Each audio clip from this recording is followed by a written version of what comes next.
সকালে ফুল এনার্জির সাথে সংসারের বাসি কাজ, রান্না, পুজো সবটাই আমি আনন্দের সাথে করি। কিভাবে করলাম জানতে হলে তোমাদের অবশ্যই পুরো ব্লগটার সাথে থাকতে হবে।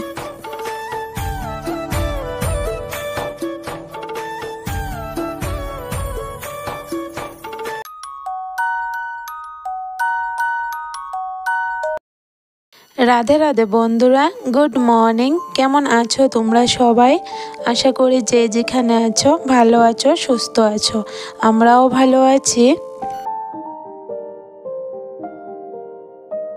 আজকের দিনটা হলো শনিবার, তো তোমাদেরকে সাথে নিয়ে সকাল থেকে ফুল এনার্জির সাথে কিন্তু কাজ শুরু করেছি।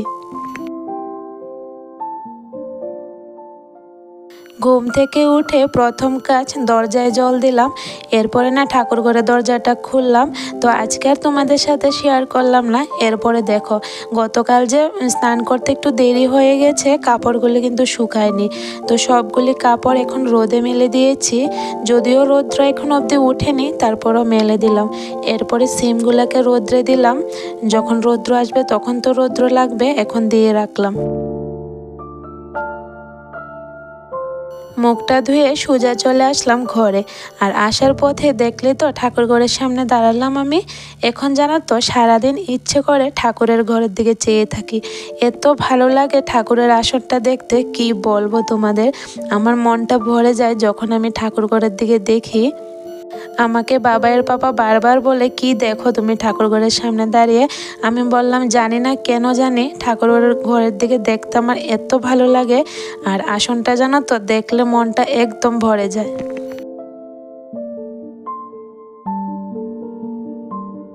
অনেক দিন পর আজকে টিফিনে আমি ম্যাগি রান্না করলাম, একদম ডিম দিয়ে রান্না করেছি।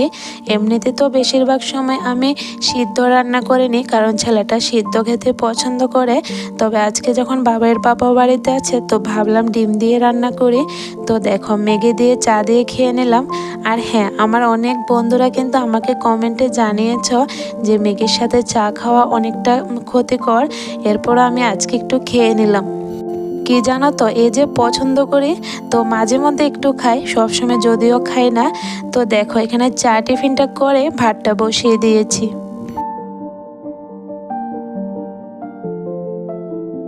একটা চুলোতে ভাত বসিয়েছি, আর আরেকটা চুলোতে কোমরের পাতাগুলি একটু ভাপা দিয়ে দিচ্ছি। ডুগাগুলি তো গতকাল খাওয়া হয়ে গেছে, আজকে পাতাগুলি পাটা করব। তো এখানে দেখো, আজকে যেহেতু শনিবার, আজকে আমাদের এখানে বড় বাজার বসে। তো বাবার পাপা এখানে বাজার করে নিয়ে আসলো।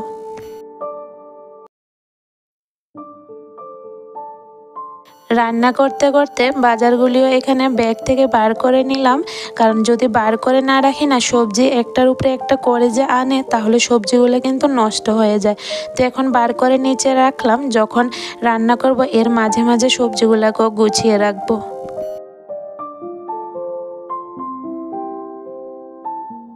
আমাদের এখানে জানো তো অনেক বাজি ফুটছে আজকে, আমি কিছুতেই ভয়েস দিতে পারছি না, যদিও অনেক রাত করে কিন্তু ভয়েসটা দিচ্ছি, এরপরও না বাজি ফুটছে। আজকে যেহেতু ইন্ডিয়ার খেলা জিতেছে, তো অনেক বাজি ফুটছে। তোমরা হয়তো আমার ভয়েসে বাজির আওয়াজটা শুনতে পাবে, তো প্লিজ একটু ম্যানেজ করে নিও আজকের জন্য।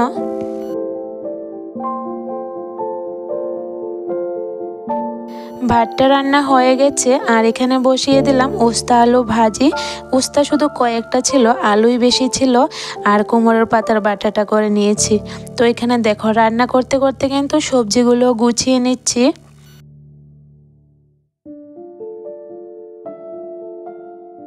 আজকে আরও অর্ধেকটা সিম গাছ নিচে নামানো হয়েছে, কারণ হঠাৎ করে যদি বৃষ্টি এসে পড়ে তাহলে কিন্তু সিমগুলি নষ্ট হয়ে যাবে। তো এখানে দেখো, বাবার পাপা সিমগুলি এনে দিল, আমাকে বলল তুমি বাছো, আমি বাকি কাজটা সেরে আসি। তো দেখো, এদিকে আমি সিমগুলি 3 ভাগে করেছি। যে সিমগুলো একদম বেশি শুকিয়ে গেছে এগুলো এক সাইড করেছি, আর যেগুলো কাঁচা আছে এগুলো এক সাইড করেছি, আর যে সিমগুলো থেকে আমরা বিচিগুলো খুলে নেব এগুলো এক সাইড করেছি। ট্যাঙ্কিটার সাথে কয়েকটা সিমের লতা এসে পড়েছে, তো এগুলা কেটে দিলাম। যখন ঝাড় দিতে যাই না মুখে লেগে যায়, তো আজকে কেটে দিলাম। আর জানো তো আমরা যে সিম গাছ নামিয়েছি, লতাগুলা কিন্তু আমাদের বাড়িতে যে কাকুটা দুধ দেয়, তো ও কাকুটা বলেছে কাকুটার জন্য রেখে দিতাম, তো আমরা রেখে দিয়েছি। তো আজকে কাকুটা বাইন্দে কিন্তু গরুর জন্য নিয়ে গিয়েছে। হঠাৎ করে গলাটাও একটু ব্যথা করছে, তারপরে ঘরে এসে একটু চা করে নিলাম। দুপুরবেলা কিন্তু আমি কোনো দিন চা খাই না, আজকে প্রথম খেলাম। তো বাবার পাপাকে একটু দিয়েছি, আমি একটু খেলাম। আর এদিকে দেখো আজকে যেহেতু শনিবার মটন নিয়ে এসেছে, তো সকালে তো কিছুটা রান্না হয়ে গেছে। আর এখন কিন্তু মেয়েটাকে স্নান করিয়ে খাইয়ে ঘুম পাড়িয়েছি, তো এখন মটনটা বসিয়ে দিলাম।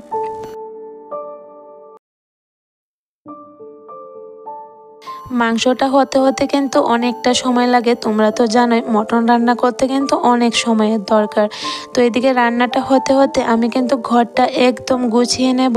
তো দেখো কতগুলা বাসন জমাচ্ছে সকাল থেকে, তো সবগুলি বাসন আগে ধুয়ে নিচ্ছি, এরপরে কিন্তু রান্নাঘরটাকেও একটু একটু করে পরিষ্কার করে নিব।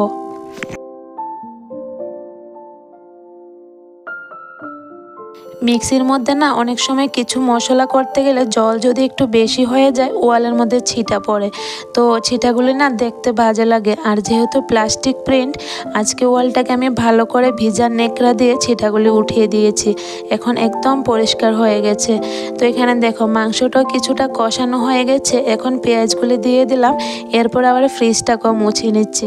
প্রতিদিন যদি একটু একটু করে ঘরের জিনিসগুলি মুছে রাখি তাহলে কিন্তু সব সময় পরিষ্কার পরিচ্ছন্ন থাকে।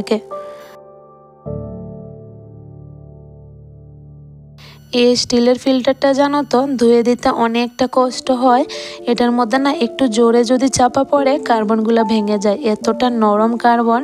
তো সবসময় কিন্তু বাবার পাপা এই ফিল্টারটা ধোয়, তো আজকে আমি ধুয়ে দিলাম।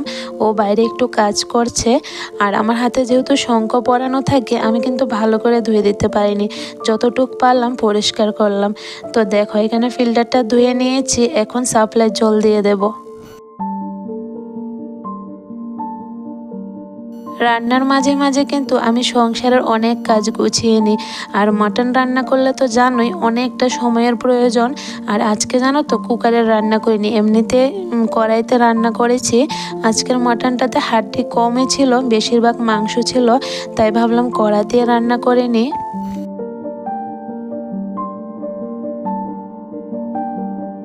মাংসটা কষানো হয়ে গেছে, এরপরে গরম জলটা দিয়েছি। তো এখন দেখো মাংসটা প্রায় হয়ে গেছে, তো এখন এখানে গরম মশলা দিয়ে আমি ঢেকে রাখি। আর সবসময় যদি আমি মাংস রান্না করি না, গরম মশলা দিয়ে কিন্তু আমি চুলাটাকে জিরো আঁচে দিয়ে ঢেকে রাখি, তাহলে গরম মশলার ফ্লেভারটা না খুব সুন্দর হয়ে তরকারির মধ্যে ঢুকে।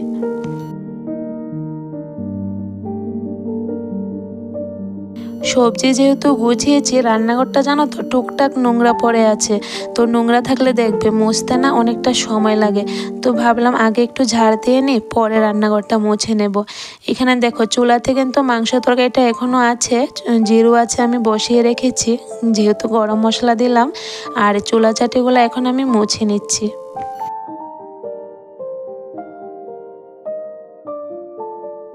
সকালে ঘুম থেকে উঠেছি ফুল এনার্জির সাথে, সংসারের বাসি কাজ রান্না পূজা সবটাই কিন্তু আমি অতি আনন্দের সাথে করি। তবে জানো তো শুধু একটু শরীরটা ভালো থাকলেই চলে, আমি কিন্তু কাজকে কোনো দিনও ভয় পাই না, কাজ করতে ভীষণ পছন্দ করি। শরীরটা যদি ভালো থাকে না, টুকটুক করে সংসারের কাজগুলি গুছিয়ে গাছিয়ে করতে পছন্দ করি। কয়েকটা দিন আগে যেহেতু শরীরটা ভালো ছিল না, কাজ করতে এতটা অসুবিধা হয়েছে, এরপরও কিন্তু যতটুক পারলাম সংসারের কাজগুলি করলাম। যেহেতু একা হাতের সংসার, বাবার পাপাও বাড়িতে থাকে না, তো সবটা কিন্তু নিজেকে ম্যানেজ করতে হয়। তো এখানে দেখো সকালে যে বেছেছিলাম সিমগুলা, শুকনা সিমগুলো তো রোদে দিয়ে দিয়েছি, আর যে বাকি সিমগুলা এখন 2 ভাগে করে রান্নাঘরে নিয়ে আসলাম। সিমগুলো থেকে বিচি বের করে আজকে রাতে ভিজিয়ে রাখবো, তো আগামীকাল রান্না করব। আর দেখবে সিম বীজ দিয়ে কিন্তু শুকনা মাছ দিয়ে খেতে দারুণ লাগে। অনেকে অনেক রকম খেতে পছন্দ করে, তবে আমার যেটা পছন্দ এটাই বললাম। তো এখন অবধি কিন্তু সিম বীজ আমি শুকনা মাছ দিয়ে খাইনি, তবে আগামীকাল অবশ্যই রান্না করব। তো ডালটা কিন্তু আমার বেশি একটা পছন্দ না, এমন শুকনা মাছের তরকারিটাই কিন্তু আমার পছন্দ হয়। তো এখানে দেখো সিম গাছ যেহেতু ফেলানো হয়েছে, এত পাতা পড়েছে, দেখো পাতা পড়ে ভর্তি হয়ে গেছে। তো এখন উঠোনটাকে ভালো করে ঝাড় দিচ্ছি।